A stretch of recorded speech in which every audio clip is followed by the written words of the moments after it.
I see today that the news report says Nike's valuation is up $26 billion since signing the endorsement with Colin Kaepernick. Do you wish to grow a strong brand, an international brand, a well-known brand? Do you want your name to be known globally? Welcome to Leading Leaders Podcast, 5-minute videos, 5 days a week. I'm Loren Norris with Leading Leaders Podcast. See, there's a really fascinating objective behind brand messaging.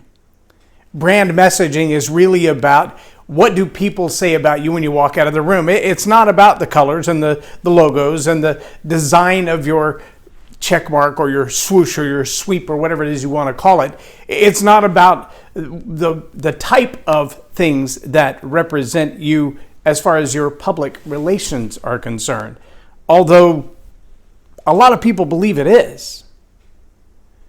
See, brand really is about your name. It's about the name that you choose for your company, about the name that you choose for yourself, and really name goes even further back than just the business card or the company label or what's on the side of the truck. Name goes back to the who that you are. See, brand for a lot of people is only about that outward expression. It's only what I push out there into the world. It's only what I want them to think about me. But truly, brand is what people say about you when you walk out of the room. Now, there are almost 7 billion people on the planet. And somewhere among those 7 billion, you can find a way to get yourself in the flow with a certain mindset or way of thinking or worldview.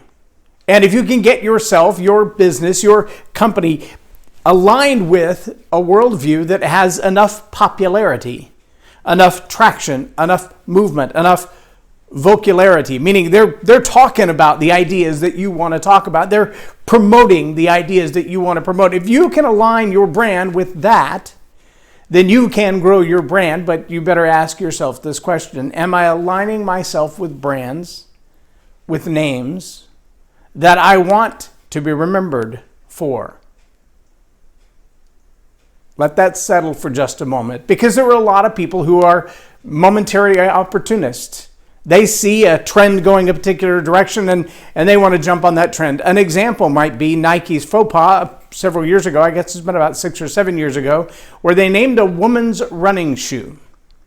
And at the time, there was a big craze. A lot of people were doing it. They were using the names of ancient gods to promote their successes. There was a big push toward mythologies. I'm not sure exactly why, but that was the case. And so Nike chose the brand name of a shoe that had a really cool name, that it had something to do with running, and they slapped it on the back of a woman's running shoe. And similar to GM's Nova, meaning won't go, of the sports car they tried to sell in Mexico back in the late 60s, this running shoe had the name of a god whose reputation, whose brand, whose name, whose character manifestation meant the one who rapes women. So they named a woman's running shoe after a god who apparently chases women down and rapes them. Probably not the best name for a woman's running shoe. But Nike has turned around, apparently, $26 billion in increased valuation since naming Colin Kaepernick. Apparently, they've found the flow, the direction, the mass appeal that suits their brand, that suits their conversation, that suits their worldview, and is popular among a lot of other people who are willing to spend money because of the brand identity that they have with Colin Kaepernick. Now, I'm not judging that one way or the other. I'm just saying it's obvious that their brand awareness and their brand alignment have come into flow for them. On the contrary, you have Salvation Army and Chick-fil-A, which at this point there's really no evidence that anything they've actually done has been worthy of the smear that they've been under, but their brand has come under significant attack in the media and in certain worldview groups that are flowing in a certain direction and Chick-fil-A is flowing the opposite direction. Now, I bring all these up only to say that I don't care what your role is as a leader. If you're the manager of a large organization, if you're the CEO, if you just run your own company.